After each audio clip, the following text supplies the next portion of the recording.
Hello everyone, welcome to LukeLore, a quick deep dive into a folklore topic where I share some of the stories from around the world that have piqued my interest. Welcome to an unexpected Easter special, all a bit of an impulsive spring celebration, which is pretty appropriate really. In collaboration with Wanda Frazier's Dark Art series, we've gone all spring lately and leaned into some of the art of the fur folk on Fridays, as well as a St. Patrick's Day special. For this special it's simple enough. We have a quick look at some pre-Christian traditions that have endured in the background to the modern day, then showcase some of the Eos She in both original and modern context. Spring has sprung on the Northern Hemisphere, everyone. Let's enjoy it. The surprisingly simple explanation for chocolate eggs. Easter is one of those weird things that Christianity kind of hoovered up as it absorbed its way across Europe like the theological blob. Yet a weird amount of paganism survived this one. Christianity still has its own thing going on here. There's some question of the resurrection being moved to coincide with Easter as a link to the rebirth of celebrating the spring equinox, but Lent is very much the church's own thing. There's also a lot of festivals surrounding these traditions, which I don't really want to detract from. But that leads us to the relative scarcity of mildly blasphemous chocolate Jesuses to eat around this time, which leads us to what's going on with Easter eggs. The pagan clue remains in the name, to be fair. While also known as Ostara, the Germanic goddess Eostra or Istra was the goddess of spring and summer, and the egg is explicitly her symbol. Representing fertility and new life like she does, the pagan brickwork under the Christian wallpaper is all about welcoming of spring and the rebirth of the world. Rabbits and chicks are also Eastra's symbols, and it's not much of a leap to work out where Easter gets its name. Check out the Easter displays in stores next time you swing through, and beneath the jolly bunting there's a cornucopia of traditional pre-Christian celebration in stealth mode. In appearance, Istra is said to be a maiden old enough to bear a child, but not yet a mother. Much more than that, though, is lost to time or else buried. Eostra is a dancer who comes dressed in flowers and new growth, full of joy but not to be trifled with, as they can turn with the suddenness and danger of spring weather turning bad. According to the Brothers Grimm, she'll be seen riding a horse with a collection of keys on her belt as she goes to collect fresh brook water and the dew of plants to be used as a holy water in youth-renewing rituals. Istra can also be traced back to Eos, the Greek goddess of dawn. Both in turn can be traced back to Proto-Indo-European goddesses of spring. What the spring equinox has meant to humanity for its entire existence is a long chain of varied traditions that modern revivals in the secular societies of European heritage countries means a lot of these much older original cultures are still at least a little present today. To she or not to she? Let's talk about the fur folk a little. First, let's get out of the way why I'm calling them anything but furries. Episode 4 of LukeLore, this has been going on for a while now, was entirely about the good folk, and it gave a foundation for this. What people now call fairies are the Eos She, or just the She, being of the other world, and there's quite a lot of discussion how calling them the more modern names may well be an insult. As a part of the Easter special, I wanted to go over some more modern terms used to refer to the She, and give some context rooted in the older stories. When it comes to names, respect is everything. More accurately, disrespect is everything to avoid, as angering otherworldly beings tends to go pretty badly wrong. Modern terms can be very inadvertently disrespectful, as explained more in episode 4 of LukeLore, with furries and the Fae.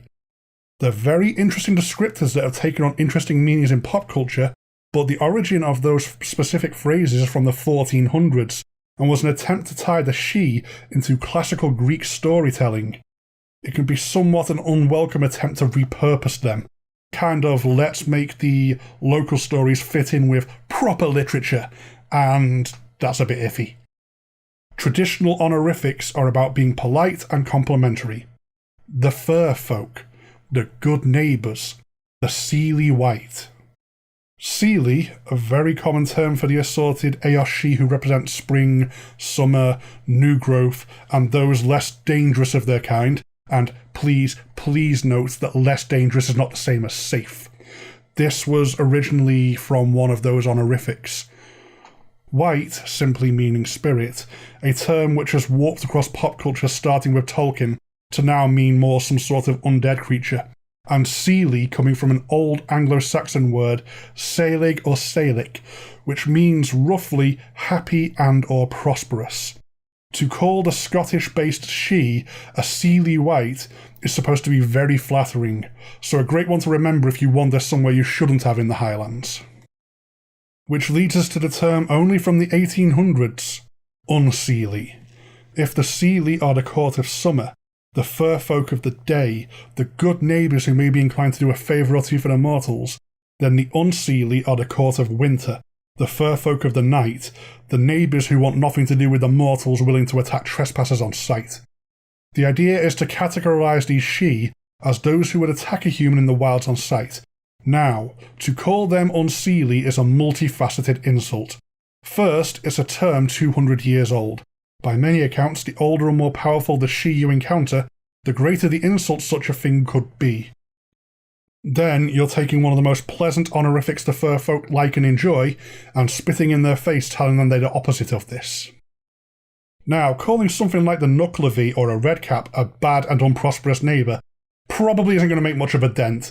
Being noticed by something which hates humans more than mortal comprehension is a drop in the ocean, but it still feels like being polite in passing is probably a good call. Personally, I love urban fantasy stories making use of these terms, and being able to come up with a good story is a great way to stay on the right side of the she, so being able to explain yourself may amuse them to the point where they don't turn you into a fashion accessory. But remember that those of the other world are not just people from some other place. Never forget that they are not us. They have their own rules, they have their own morals, and they have their own civilization. All that groundwork being laid, let's go look at some she. They might be lucky, you not so much. Leprechauns may not quite be what you would expect. Well, unless you like horror movies. Strangely, you're better off leaning into Leprechaun 4 in space than you are Darby O'Gill and the Little Folk. I'll circle back around to this. First up, the brass tacks. A leprechaun is the archetypal little person. They are most often seen as tiny old men either in red clothes or the more commonly known green. Pop culture depicts them as a somewhat jolly figure, and that isn't too wrong, just a little misleading as to what you really have to deal with here. They are famous cobblers, for example. Hearing their hammering as they work in the wild places where there really shouldn't be the tapping sounds of a cobbler at work is a way to work out where a leprechaun is active. They're such dedicated cobblers because they're such dedicated dancers. Leprechauns love to dance and revel, and as such they like humans who do the same. So leprechauns, sometimes alone, maybe in groups of other leprechauns, or in mixed big parties of a or she, they like to lure away mortals to come party in the other world. Party until they physically cannot go on. There's a common tale you'll find told across Ireland of a woman lured away by a leprechaun who was returned 7 years later after every last toe had worn away to nothing from non-stop dancing. Besides being cobblers, leprechauns are probably most famous for their gold though. The pot of it at the end of the rainbow. The thing here is, they don't seem to need that gold, and it mostly seems to exist to mess with greedy mortals. While looking like tiny old men, leprechauns are agile, fast, supernaturally lucky, and have the ability to vanish at will.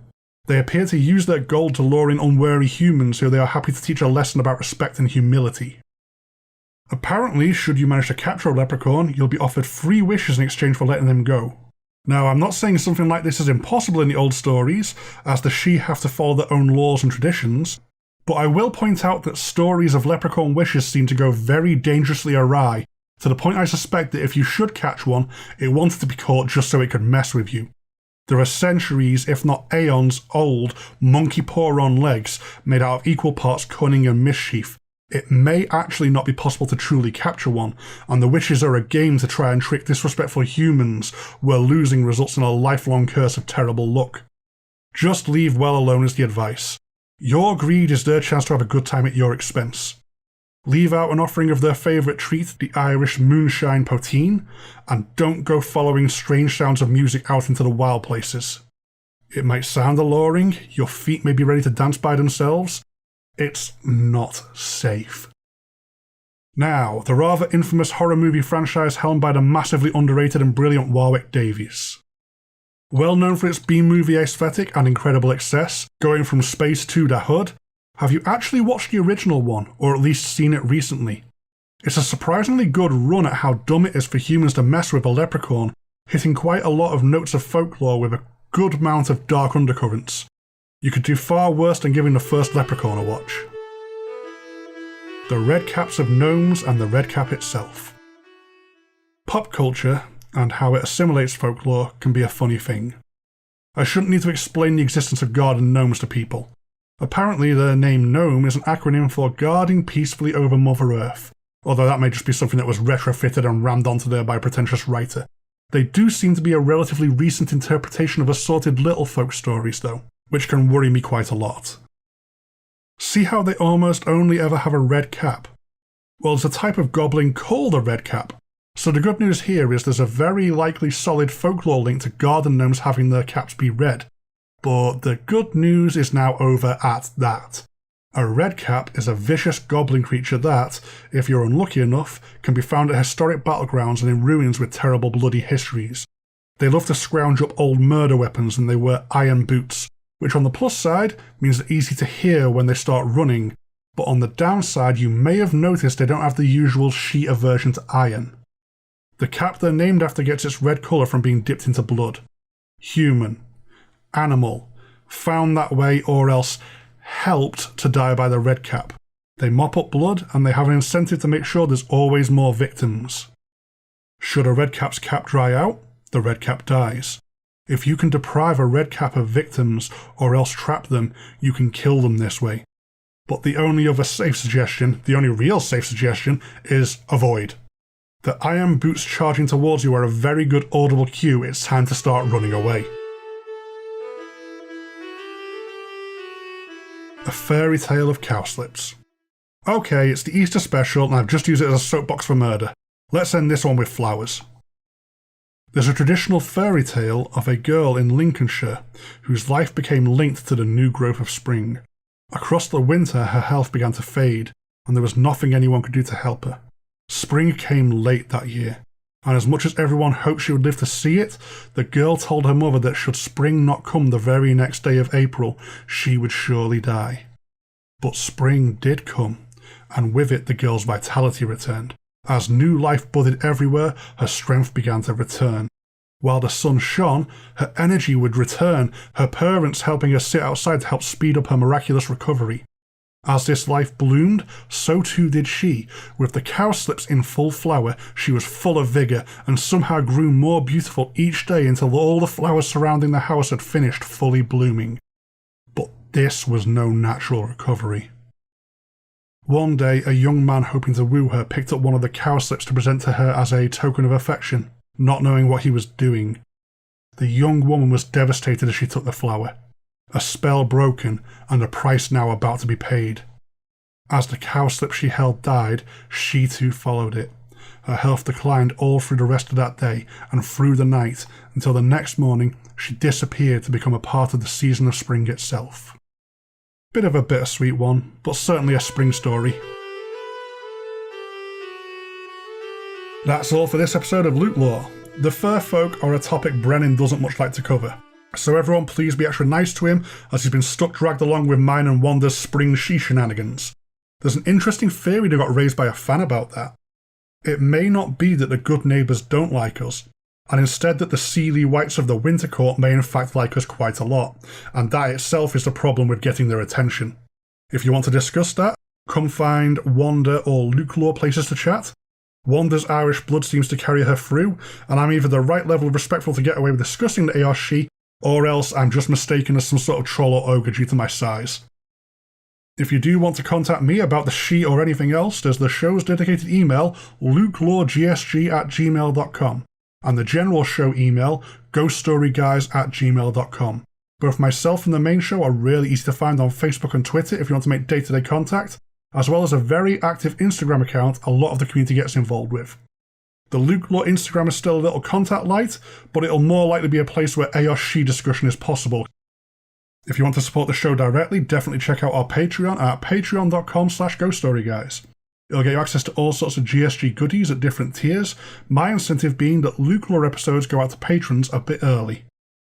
As ever though, the absolute best thing anyone can do to support the show is to give it a listen, share this around if you think you may know someone who may be interested, leave a review if you get the chance to help signal boost me, and most of all I simply hope you enjoy what I'm doing here. Goodbye for now.